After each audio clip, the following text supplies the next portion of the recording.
Bismillahirrahmanirrahim. Assalamualaikum warahmatullahi wabarakatuh.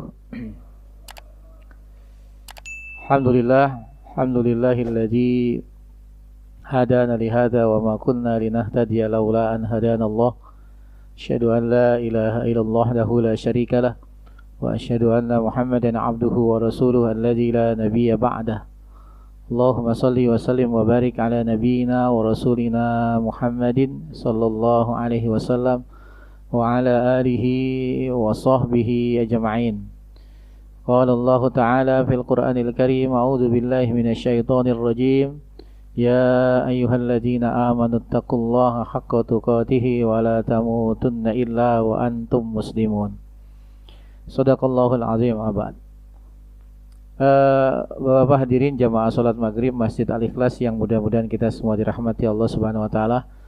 Alhamdulillah pada malam hari ini Allah masih panjangkan umur kita, sehatkan kita, Allah kasih kesempatan kita untuk hadir di majelis yang mulia ini. Sesuai dengan firman Allah, fa idza faragta fansab. Apabila kamu sudah selesai melaksanakan satu pekerjaan, satu amal, maka jangan berhenti. Kemudian dirikan amal-amal yang lainnya gitu. Jadi kita baru saja melaksanakan sholat maghrib secara berjamaah, alhamdulillah.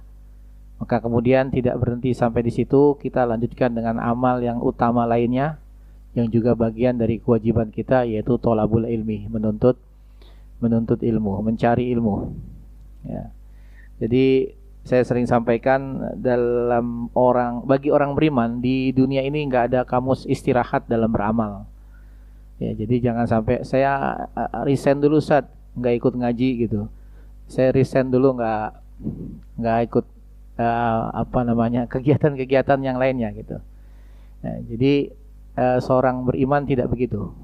Jadi kalau sudah selesai maka dia harus berkonsentrasi di amal berikutnya gitu. Dan berulang-ulang juga saya sampaikan, tidak ada kata terus-menerus kita ucapkan kalimat lelah, capek, dan sebagainya gitu. Ya, karena memang sifatnya dunia seperti itu. Ya, dunia itu memang darul amal.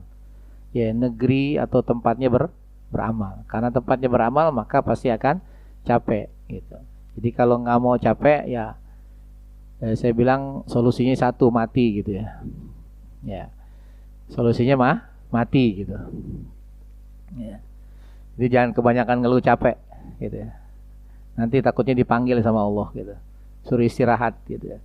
Karena memang al-abdul mu'min yastarihu min nasobid dunya wa adaha ila rahmatillah. Orang beriman kalau dia meninggal dunia, kalau dia mati, kalau dia wafat, itu sebagai istirahat dia dari kelelahan dunia dan segala yang menyakitinya, kembali kepada rahmatnya Allah gitu.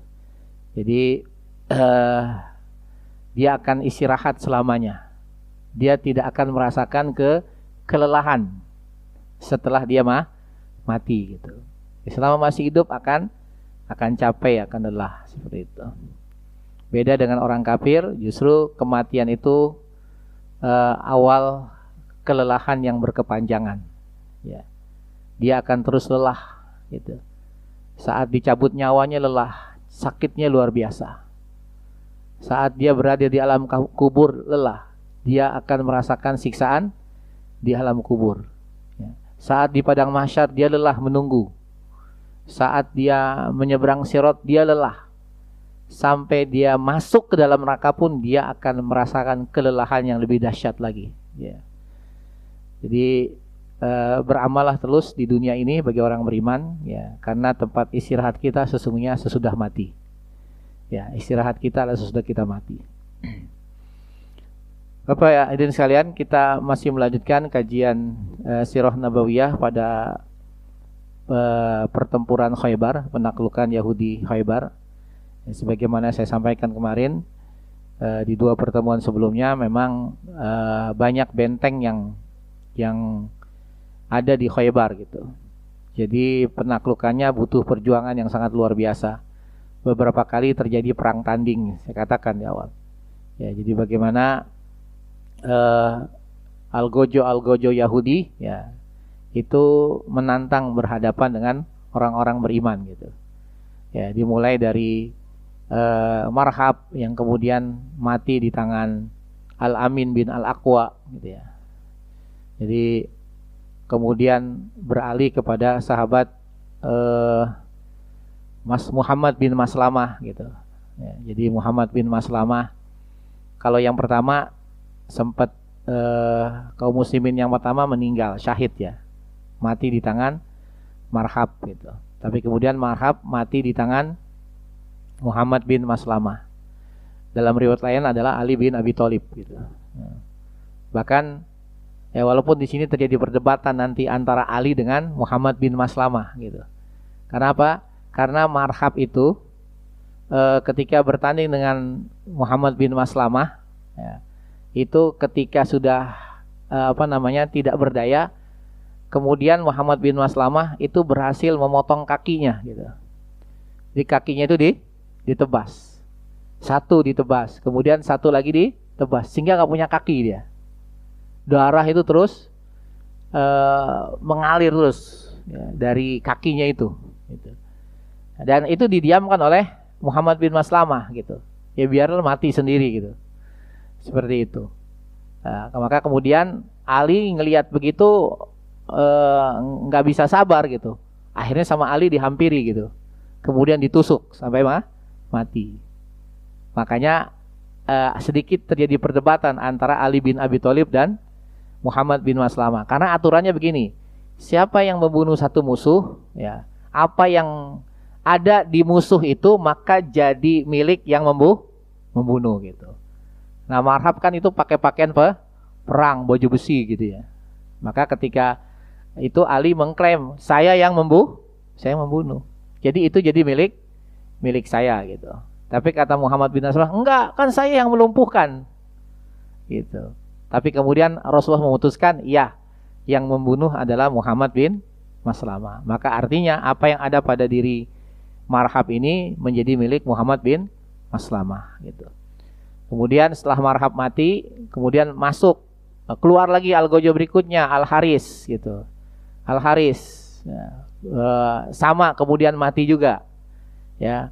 Kemudian dengan mudahnya dibunuh oleh Ali bin Abi Thalib. Kemudian muncul lagi, ini lebih gede lagi. Ya. Fisiknya lebih gede. Marhab.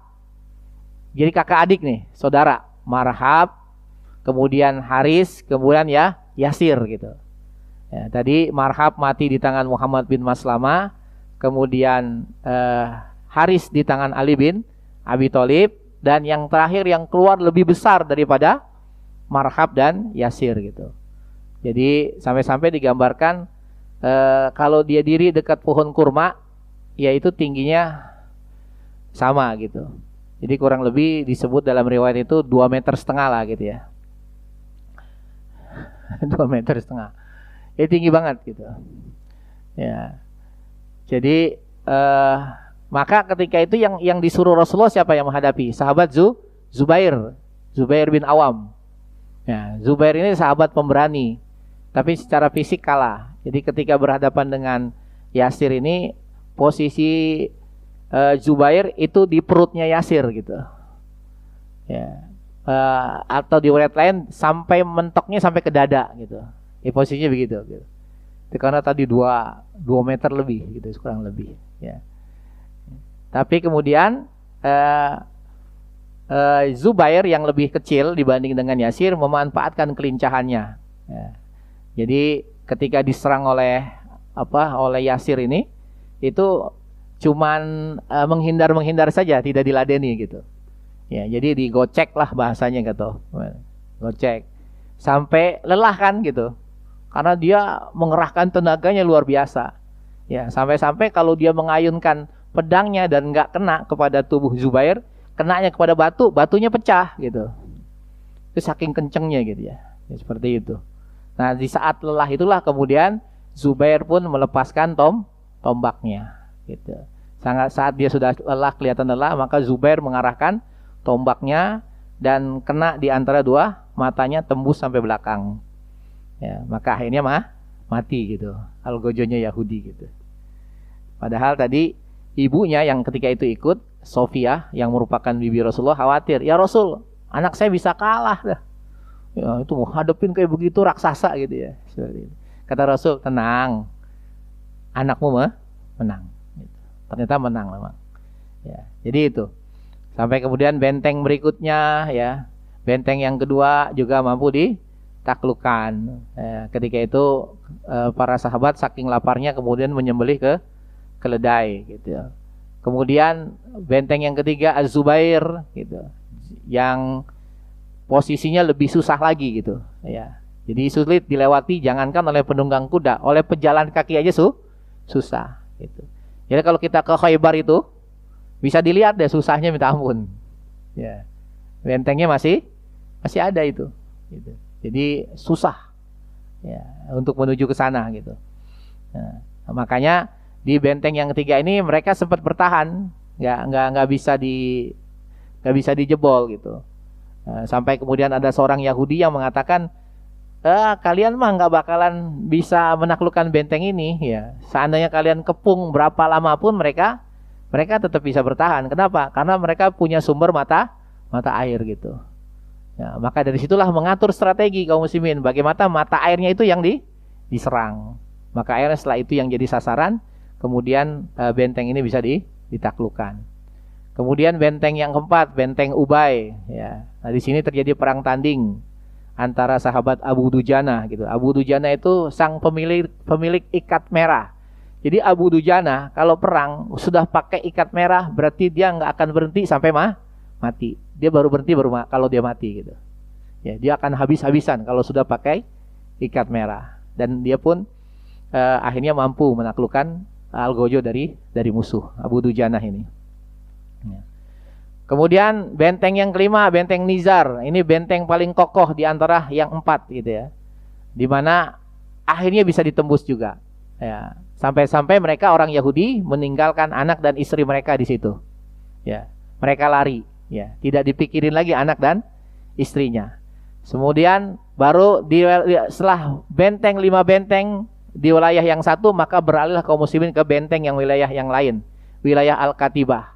Dan relatif benteng-benteng yang sisanya ini mudah ditaklukkan. Ada dua riwayat mengatakan sempat terjadi perang juga, tapi tidak sampai sesengit di 5 benteng sebelumnya. Tapi bahkan ada mengatakan nggak pakai perlawanan, kemudian mereka menyerahkan diri. Jadi secara mudah 3 benteng sisanya itu kemudian mampu ditaklukkan oleh kaum muslimin. Ya, dengan begitu seluruh benteng, ya, sudah dikuasai oleh kaum muslimin, gitu. Sampai akhirnya kaum muslimin pun mendapatkan harta rampasan yang begitu banyak, ya, yang begitu banyak.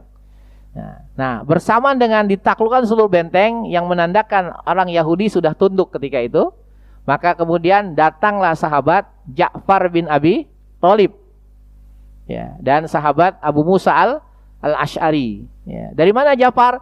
Ja'far kita tahu di bahasan kita di periode Mekah, dari mulai tahun 5 kenabian itu berada di Ethiopia, Habasah. Ya. Dan Nabi saat hijrah ke Madinah perintahkan kepada Ja'far, kamu nggak usah ikut ke Madinah, tetaplah kamu di Ethiopia.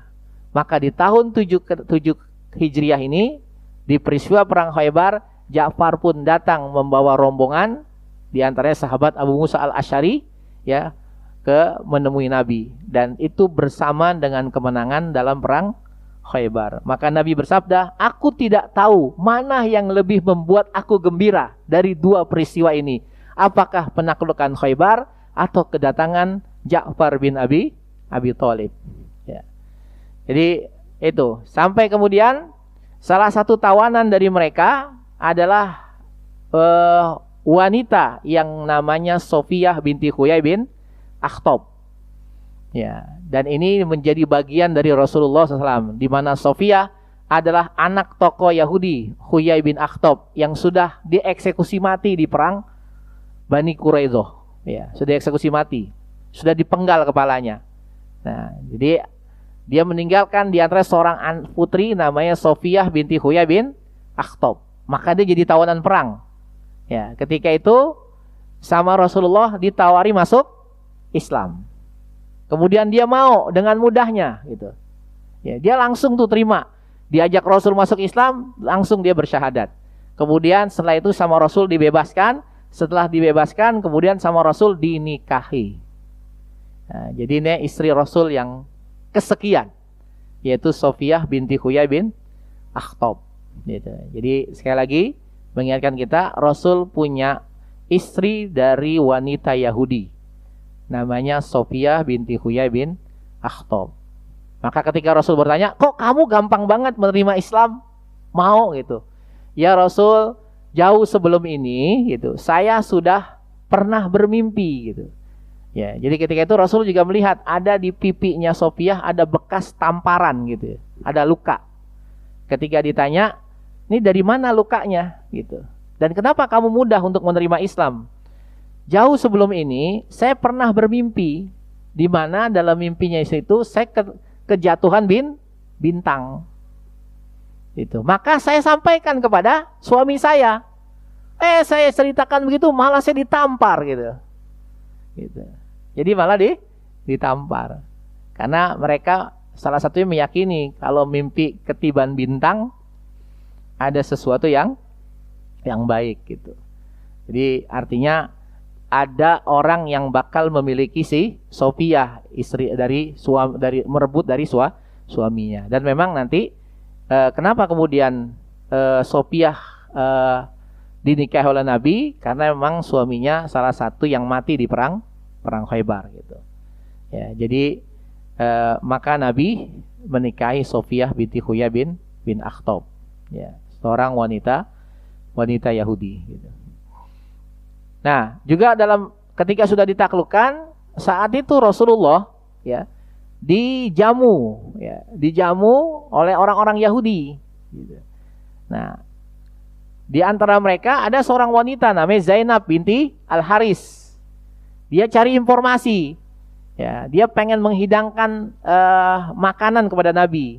Maka dia cari informasi apa kesukaan Nabi? Kesukaan Nabi kambing. Ya. Jadi, dan bagian mana yang paling disukai? Bagian paha. Maka kemudian di bagian itu dibubuhi banyak racun. Itu.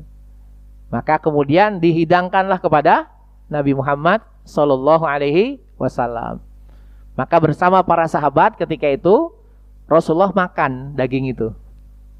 Tapi Rasulullah baru mengunyah sedikit, kemudian beliau tumpahkan. Beliau keluarkan lagi, muntahkan lagi gitu. Lalu ditanya, ada apa ya Rasul? Daging ini berbicara kepadaku bahwasanya dia beracun. Ya, jadi daging yang bicara, saya ini beracun. Saya udah dibubuhi racun. Ya. Ini mukjizat yang Allah berikan kepada Rasulullah dalam peristiwa ini. Jadi bagaimana daging yang beliau sedang kunyah itu berbicara bahwasanya saya beracun. Maka Rasul tumpahkan. Maka dicari tahu siapa ini yang bikin, siapa ini yang menghidangkan. Maka ternyata adalah namanya Zainab binti Al-Haris, istri dari tokoh Yahudi Salam bin Mishkan. Ya. Maka ditanya, kenapa kamu lakukan ini? Saya ingin tahu, memastikan kamu itu nabi atau bukan sih gitu. Kata Zainab ini. Ya. Kalau kamu memang nabi, pasti kamu ada yang ngasih tahu. Gitu. Tapi kalau kamu bukan nabi, kamu akan mati dengan makanan itu. Ternyata benar, kamu adalah seorang nabi. Gitu. Jadi dia ingin membuktikan Nabi Muhammad itu nabi atau bukan. Gitu. Salah satunya itu. Jadi bagaimana orang Yahudi juga tahu ya. Lagi-lagi dalam peristiwa ini kita mendapatkan pelajaran, orang Yahudi tahu persis gitu tentang cirinya nabi, fisiknya nabi, seperti apa mereka tahu. Cuma lagi-lagi mereka tidak mau beriman gitu. Sampai akhirnya ada riwayat yang mengatakan wanita ini dibebaskan, tidak dihukum. Tapi setelah ada di antara sahabat yang ikut makan bersama Nabi, terlanjur sudah mengkonsumsi daging itu, kemudian meninggal, mati karena keracunan tadi. Maka kemudian wanita itu dipanggil lagi lalu dieksekusi mati. Gitu. Sebagai bagian dari kisos, nyawa dibayar nyawa. Gitu. Ya, jadi nyawa dibayar nyawa. Ya, jadi awalnya Nabi mengampuni, ya, tapi ternyata ada sahabat yang ternyata terlanjur mengkonsumsi dan akhirnya meninggal dunia. Maka akhirnya Nabi pun perintahkan untuk mengeksekusi mati wanita Yahudi ini, ya, dipenggal kepalanya. Ya. Kemudian dari peristiwa perang Khaybar ini ada 16 sampai 23 kaum muslimin yang syahid gitu. Salah satunya yang mati di tangan Marhab. Kenapa Marhab itu? Ya, Marhab itu diperlakukan oleh Muhammad bin Maslamah seperti itu. Kan sepertinya kejam, Pak ya. Ya, jadi didiemin mati biar merasakan sakit yang luar biasa. Ya, jadi nggak dibunuh. Padahal Marhab ketika itu sudah minta, bunuh aku saja, bunuh aku, mati karena mati, bunuh saya. Tapi sama Muhammad bin Maslamah nggak langsung dibunuh. Jadi kakinya dulu satu sampai dua-duanya putus gitu. Ternyata apa? Karena sebelum terjadi perang tanding itu ada seorang sahabat yang mati di tangan Marhab. Caranya apa? Caranya nggak fire gitu. Ya, jadi saat sahabat itu sedang duduk, ya, tiba-tiba Marhab itu menimpakan benda, batu atau besi dari atas, sehingga menimpa sahabat ini. Ya, sahabat ini nggak tahu. Ya, jadi begitu kena benda besar, dia terhuyung-huyung. Ya, sakitnya minta ampun gitu. Darah sudah mengalir, tapi dia masih kuat, diberikan kekuatan oleh Allah sampai dia berjalan terhuyung-huyung sampai di depan Nabi Muhammad SAW, barulah dia kemudian syahid gitu. Nah, disinilah rahasianya kenapa Nabi tidak memarahi sahabat Muhammad bin Maslamah. Karena itu sekali lagi sebagai kisos. Bagaimana ada sahabat yang matinya dalam keadaan seperti itu, dan itu dilakukan oleh Marhab. Ya, Bapak lagi duduk gini, tiban benda besar. Itu sakitnya luar biasa, dan Allah tidak langsung cabut nyawanya gitu. Jadi merasakan sakit dulu. Ya, bertahan dia, dirasa sakitnya itu menuju ke Nabi Muhammad, sampai di depan Nabi baru dia syahid gitu. Maka bagaimana kemudian Nabi tidak memarahi Muhammad bin Maslamah sebagai balasan agar Marhab pun merasakan hal yang sama sebelum dia matinya gitu. Begitulah kisosnya begitu. Ya. Jadi kalau kita tidak nyambungin dengan peristiwa sebelumnya, maka kita akan menganggap, wih, sadis banget. Gitu. Ternyata lagi-lagi itu sebagai kisos. Biar sama-sama merasakan sakit. Ya, makanya benarlah kata Allah Subhanahu wa taala, walakum fil qisasi hayatu ya ulil albab la'allakum tattaqun. Bagi kalian dalam eksekusi hukum qisas itu ada keberlangsungan hidup. Artinya apa? Orang nggak akan mudah menzolimi, orang nggak akan mudah menumpahkan darah, orang nggak akan mudah kemudian menghilangkannya nyawa, karena dia akan diperlakukan sama. Dan bukan hanya langsung eksekusi, tapi juga sesuai dengan prosesnya. Prosesnya kayak bagaimana gitu. Seperti tadi Marhab, bagaimana dia menyakiti sahabat ini sebelum sampai syahidnya gitu, luar biasa sakitnya gitu. Dia bertahan gitu. Maka dia pun mendapatkan perlakuan yang sama. Maka kalau orang tahu semua resiko melakukan orang seperti itu, menyakiti orang seperti itu, membunuh orang seperti itu resikonya, maka orang akan berpikir untuk melakukan hal seperti itu. Akhirnya apa? Terjagalah yang namanya nyawa, keberlangsungan hidup terus ada gitu. Gak mudah orang menumpahkan darah. Jadi Allah yang menciptakan kita. Bagaimana baiknya kita, maka Allah yang bikin aturan. Jadi jangan kemudian kita terframing dengan serangan barat yang mengatakan kejam sekali hukum Islam itu. Nggak. Karena mereka nggak tahu bagaimana prosesnya hukum itu ditegakkan gitu. Jadi sudah pasti yang berasal dari Allah itu adalah yang terbaik. Tidak ada yang lebih baik lagi dibanding apa yang dari Allah SWT. Apapun yang dari Allah itu terbaik. Ya, termasuk ketika kita mengalami sesuatu yang buruk, kalau itu memang kita yakini itu keputusan Allah, takdir Allah, yakinlah itu yang terbaik. Gitu. Itu yang terbaik. Cuman kita hanya mampu melihatnya dari sisi zohirnya. Zohirnya nggak enak, Ustadz. Zohirnya begini. Gitu. Zohirnya kalah, Ustadz, gitu ya. Ya, kalah di pilkada, gitu. Udah berjuang capek-capek kalah misalnya nih, gitu.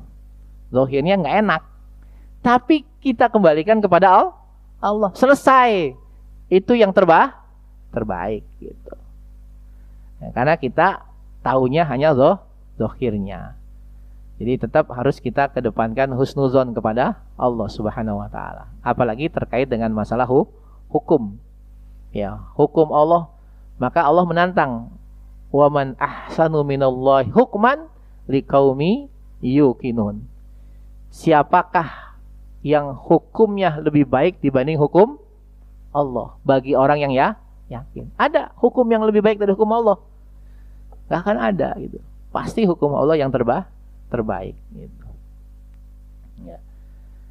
Nah, maka kembali lagi tadi, jadi yang syahid dari pasukan kaum muslimin dalam perang Khaybar ini ada 16 sampai 23. Ya, ada riwayat minimal mengatakan 16, maksimal yang syahid ada 23, gitu. Sementara dari orang Yahudi ada 93 orang. Ya, dari orang Yahudi yang juga mendapatkan kaum muslimin ghanimah yang banyak. Saya katakan sebelumnya, jadi setelah perang Khaybar ini nggak ada lagi orang miskin di kalangan sahabat. Bisa dikatakan begitu.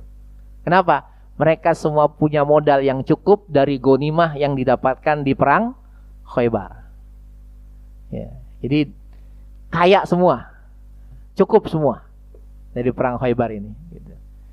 Nah, oleh karena itu, lagi-lagi tadi, fa'idha farogta fansab. Selesai menaklukkan Khaybar, apa Nabi balik? Enggak. Nabi menuju ke perkampungan Yahudi yang lainnya. Gitu. Yaitu Yahudi Padak. Yang diawali Nabi mengutus sahabat Muhayyisah bin Mas'ud untuk memberikan ultimatum kepada mereka agar mereka hendaknya tidak memiliki sikap seperti Yahudi di Khaybar. Udah nyerah aja. Gitu. Maka orang Yahudi Padak akhirnya menerima tawaran ini. Ya, di mana tidak seperti di Khaybar. Khaybar itu jadi dikuasai kaum muslimin. Jadi sudah milik mutlak karena didapat dari peperangan. Jadi kalau dari awal orang Yahudi Khaybar, udah kami nyerah, udah kami bagi dua aja lah apa yang kami miliki. Mereka masih memiliki, gitu. Tapi mereka melawan sehingga akhirnya kalah dan jadi milik kaum muslimin. Beda dengan Yahudi Padak, mereka ditawari, ayo, kalian nyerah aja. Ternyata mereka nerima. Akhirnya apa? Mereka tetap dapat setengah dari apa yang mereka miliki selama ini. Setengahnya buat kaum muslimin. Jadi masih punya. Ya, dapat lagi tuh ghanimah di Yahudi Padak ini, gitu. Ya. Tapi kali ini karena tidak melalui peperangan, maka semuanya menjadi milik Rasulullah. Ini yang namanya fai. Ya. Ya. Jadi sebagaimana firman Allah di surat Al-Hasyr, ya, ayat ke-6 dan ayat ke-7. Wa ma afa Allah, itu ya, ayat 6 dan 7. Jadi harta rampasan yang didapat tanpa melalui bentrok fisik dalam sebuah peperangan, maka itu seluruhnya diserahkan kepada Rasulullah. Dan ini pernah terjadi saat kaum muslimin menaklukkan Yahudi Bani Nadir. Nah, jadi Bani Nadir diusir, semuanya jadi Rasulullah diserahkan. Terserah Rasulullah mau bagi siapa. Maka di perang Yahudi Bani Nadir itu Rasulullah memberi kepada semua orang muhajirin. Orang muhajirin semuanya dapat. Orang Ansor yang dapat cuma 2. Itu pun dapatnya kenapa? Karena orang Ansor itu miskin. Salah satunya Abu Dujana. Abu Dujana miskin. Maka dia dapat tuh pai dari Rasulullah SAW, ya, di perang Bani Nadir. Nah, kalau ini di Padak ini Ini jadi milik Rasulullah. Dan ini yang kemudian sempat terjadi konflik, misinformasi, miskomunikasi antara putri Rasulullah Fatimah dengan Abu Bakar As-Siddiq. Gitu. Jadi nanti ini kan jadi milik Rasul. Terserah Rasul mau kasih siapa, gitu ya. Maka kemudian sampai Rasulullah wafat, ya. Kemudian ketika itu Fatimah itu nuntut sama Abu Bakar sebagai pengganti Rasulullah sebagai khalifah. Ini harta ayah saya mana? Ayah saya kan punya harta, gitu. Kok nggak diserahkan ke saya sebagai ahli warisnya?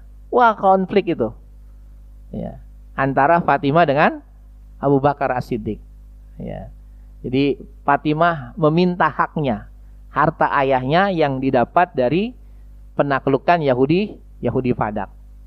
Ya, itu sempat ramai. Maka kemudian dijelaskanlah oleh Abu Bakar As-Siddiq gitu.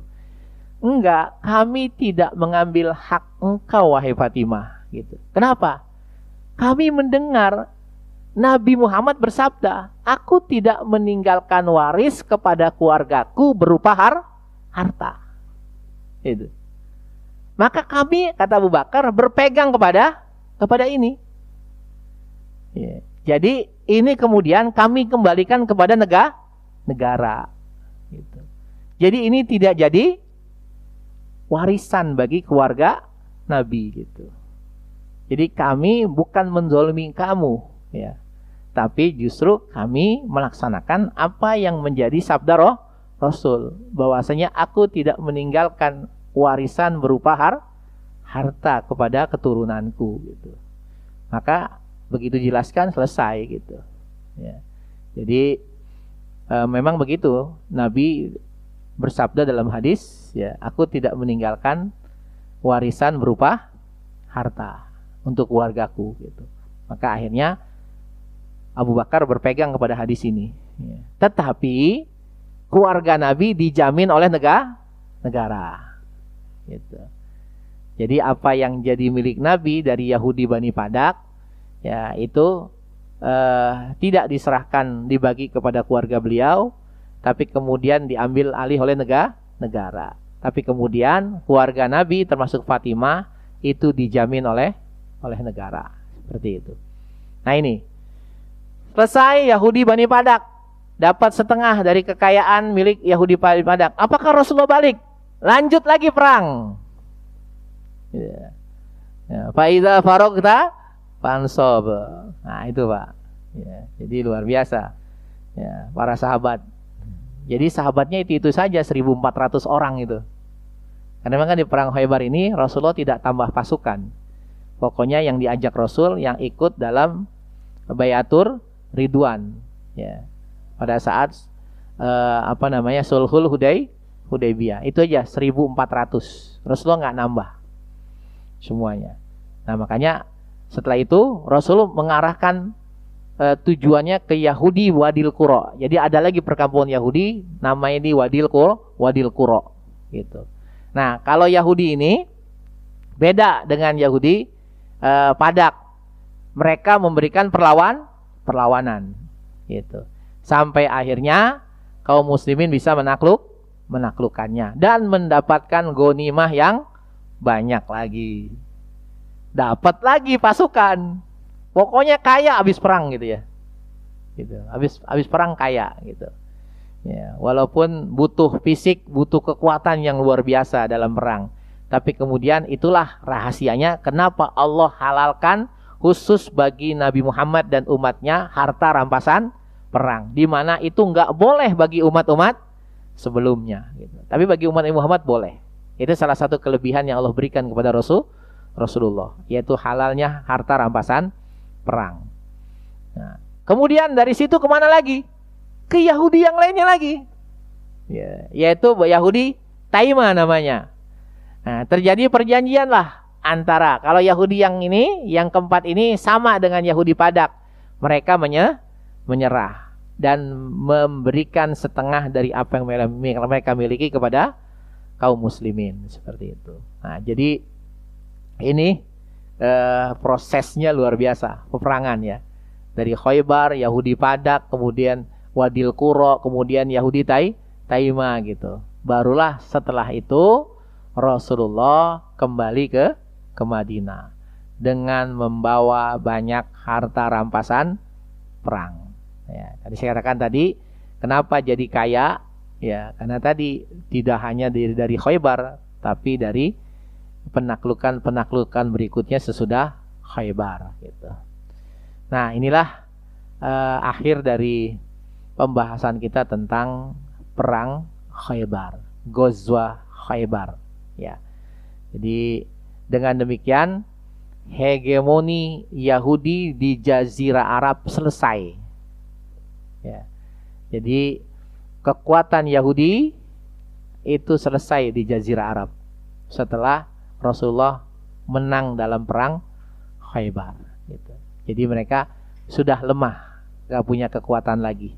Bahkan mereka kemudian jadi pengelola tanahnya kaum muslimin. Ya. Dari pemilik kemudian menjadi karyawan. Ya. Turun dari pemilik menjadi karyawan, seperti itu. Ya. Nah, inilah bahasan tentang perang Khaybar gitu. Mungkin itu. Sebelum saya lanjut, ada yang ingin ditanyakan dulu Bapak hadirin sekalian?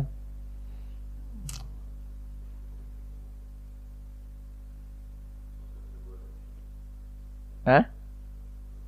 Ya. Silakan.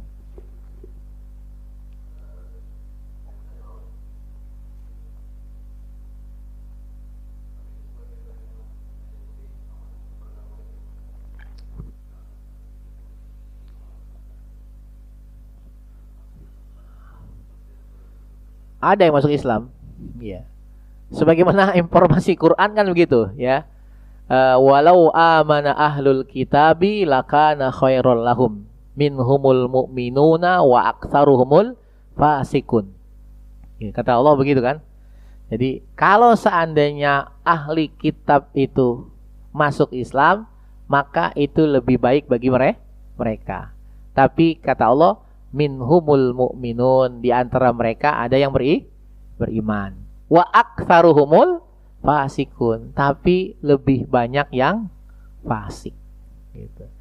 Ya, jadi setiap penaklukan Yahudi bukan tidak ada yang masuk Islam, ada yang masuk Islam, tapi tidak banyak. Ya, itu salah satunya apa? Gengsinya mereka gitu. Ketika Bani Quraisyah juga begitu. Kan di Bani Quraisyah Yahudi kan dieksekusi mati semua kan, 700 orang dipenggal. Ya, di antara itu ada yang kemudian masuk Islam. Dibebaskan sama Rasul, selesai. Karena jadi muslim, maka haram darahnya untuk ditumpahkan. Tapi yang lain ratusan lagi, 700 lagi itu nggak mau masuk Islam. Gitu. Kalau mereka syahadat sudah selesai. Ya, tapi ternyata mereka lebih memilih menjadi seterusnya sampai mati menjadi orang Yahudi. Makanya sudah nggak ada ampun mati. Seandainya mereka syahadat aja, udah selesai. Gitu. Ya, jadi padahal Rasulullah sudah ngasih penawaran. Ya, dan beberapa sahabat yang kenal bersahabat dengan orang Yahudi ketika masih jahiliyah, udah masuk Islam, aku jamin kalian gitu. Kamu saya jamin. Enggak. Gitu. Sampai pun si Huyai bin Akhtab itu ya, yang nanti di setelah perang Khaybar itu jadi mertuanya Nabi, walaupun dia sudah mati sebelumnya gitu ya, karena anaknya dinikahi oleh Nabi.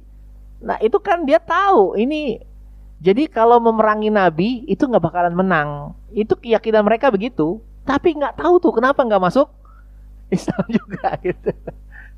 Iya, ini kan salah satu kejadian di perang Khaybar juga ada sekumpulan Yahudi yang ternyata mereka kemudian datang menemui Rasul, ya, yang tadi tidak saya sampaikan gitu. Jadi datang menemui Rasul dan mereka akhirnya masuk Islam.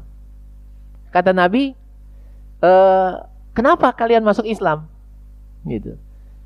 Ya karena memang di kitab kami dikasih tahu bahwasanya kami nanti akan terusir dari Jazirah Arab. Ya. Kami akan diusir dari Madinah, lalu kami ngungsi ke Khaybar, nanti di Khaybar kami akan dikalahkan oleh engkau, gitu. Jadi sudah tahu, tapi enggak juga masuk Islam, hanya sebagian kecil. Mereka akhirnya masuk Islam. Begitu masuk Islam, menang Rasulullah. Maka sama Rasulullah mau dikasih kan ghanimah kan? Gitu. Nah, maka hebatnya lagi nih orang-orang Yahudi yang ini nih, yang masuk Islam, dia bilang, kami masuk Islam ya Rasul bukan karena ingin mengharapkan mendapatkan ghanimah, karena memang kami tahu apa yang Anda bawa itu benar, dan itu sudah disampaikan dalam kitab kami gitu. Seperti itu. Jadi ada saja dalam setiap penaklukan Yahudi yang diantara mereka sebagian kecil masuk Islam, tapi justru mayoritasnya enggak begitu.